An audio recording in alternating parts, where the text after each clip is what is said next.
Hey everyone, welcome back to another tutorial. This is going to be a pretty long series on how to texture a creature in Substance Painter. In this video, the first thing we're going to do is go over prepping your model before we get into Substance Painter. So let's go ahead and not waste any time and jump right in. All right, here we are in Maya, and just a few things that I want to go over with each of you before we jump into the texturing process, because there's a lot of little caveats, little like buggy things that can pop up that might make your life harder in Substance Painter. So I want to make sure I go over that. So the first thing we're going to go over is UVs. So I'm just going to bring up the UV editor. And this is just an overview. I'm not going to show you how to UV or anything like that. That's something you should already know how to do. But I am going to go over some common problems that beginners and students run into with UVs. So let's take a look at what we've got here. We got the eyes for our creature, the body, the top fins, and the small fins. Now you can see when I grab my creature here, if I zoom in and I look at the squares, this checker pattern, which is just the checker pattern we see over here in the UVs, you can see that there is a consistent size to those squares. There's not like a bunch of small ones or a bunch of big ones. They all kind of share the same size. And this is what leads into something called Texel density. And just for an example here, you can see this is our map, our UVs for this fin, for these two top fins. So I want the texture resolution or texel density to be pretty much equivalent across these. And you can see that there's more geometry here than there is here, but the checker pattern is still consistent. And the reason why is if we look over here in our UV editor, we can see that these two objects, this one is scaled down much smaller than this one. So the reason why, and this is a common thing that a lot of students do, is they think, oh, I need to take up this entire space, this entire UV space. So if I scale this up, and we'll just say rotate it and move it into an area that it can fit into, like this, now you can see we have inconsistent texel density between these two objects. These are much smaller than these. And what's going to happen is the texture resolution is going to be higher here than it will be here. And it's going to look strange. This will probably look a really, really high res, and this will be much lower res, and we don't want that. We want like a consistent resolution between these objects. That might be a little bit confusing, but you'll definitely see it once you start getting into your texturing process. Which brings me to my next point, and the texturing process for games, for feature film, TV, is very fluid. It's not a one-way street. So it's not like I have my object, everything's UV'd, I go into Substance Painter, and I never come back to Maya. Or I never come back and change my UVs. That is not the case. A lot of times you'll get into your software package and you'll notice that something doesn't look right and you got to fix it and you got to go back and forth. So there's a lot of back and forth between doing your UVs and texture painting. So just be prepared for that. Don't think you're doing something wrong. It's just part of the process. It is a lot of back and forth and tweaking. So next, let's talk about single-sided versus double-sided geometry. So you'll see with these fins that on the back side here, they're black. And that is because this is single-sided geometry. To give you an idea of just an example here, so if I grab my fins,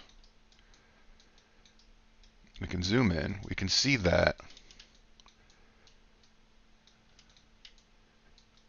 black, colored. And what that is showing us is the normals. So if I go to display, polygons, and face normals, you'll see these normals are going in this direction and not this direction. So that means that this side does not have normal data. It's because polygons can only have a normal pointing one direction, typically. So the difference between double-sided and single-sided is if I take this object and I extrude it, now you can see we have a lot more normals over here, and we have double-sided geometry. For something like fins, definitely don't want to do that. This is also a common thing that comes into play with something like leaves, any type of single-sided geometry, really. So how we approach this is that this is single-sided geometry, but what we're going to do is set up a shader in Substance Painter that will allow us to see the texture that's on this side on the back side as well. So when I paint a texture on this fin on this side, on the other side we're going to see that exact texture, and it'll be double-sided, and it'll look just fine. So that's something definitely to think about when approaching and planning your model. You want to kind of call out those single-sided pieces and make sure you're doing the appropriate texture for that piece. So the next thing I want to talk about is texture sets. So you'll see that my character here has different colors for different pieces of geometry. So these correspond to the UV space that these are taking up. So if I select this object here, you can see that we've got one UV space, one 1-to-1 UV square for these fins. If I grab the body, you can see the body's there, but now everything is overlapping, and we do not want overlapped UVs. Now, for this creature, I could grab everything, combine it all, and then do a layout with just those UVs, but I'm not going to get enough texture resolution that I want. So what I do is apply different materials, which will create a texture set in Substance Painter. So I apply material to the fins. And how we apply materials is very simple. We just right click, assign a new material. I'm not going to do that because I have materials on here already. When you click assign a new material, it'll take you to the material editor, which we've got over here.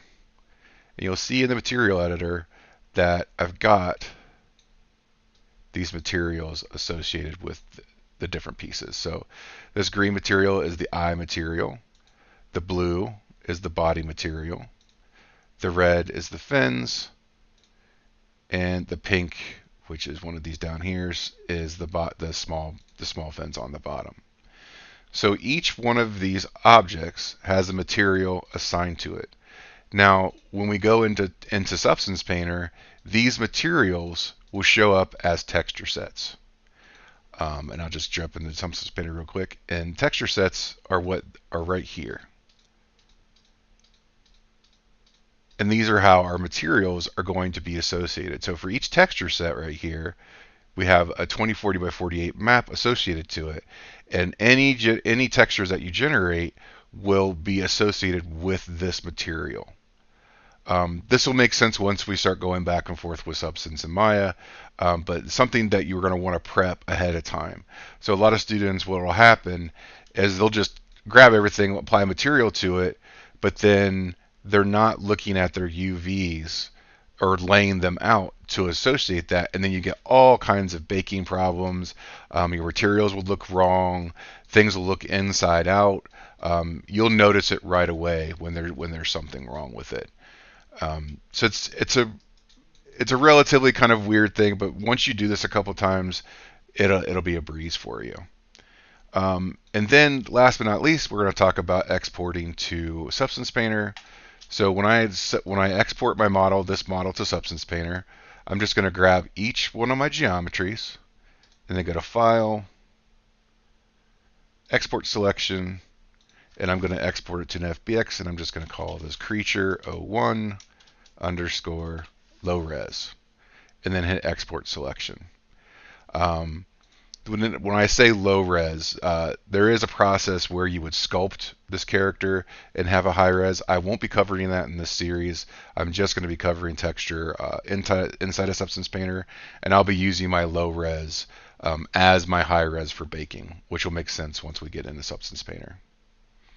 So that's it for now.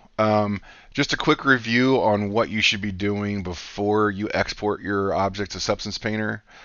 Some of you may want to go back and redo some of your UVs after you've seen this video, or be ready to go. But just remember, the big highlights are checking your UVs, checking your texel density, looking if a surface is single-sided versus double-sided, assigning proper materials and having your texture sets, and exporting to an FBX. And that's it for this video. I will see you in the next one where we will jump into Substance Painter. Thank you.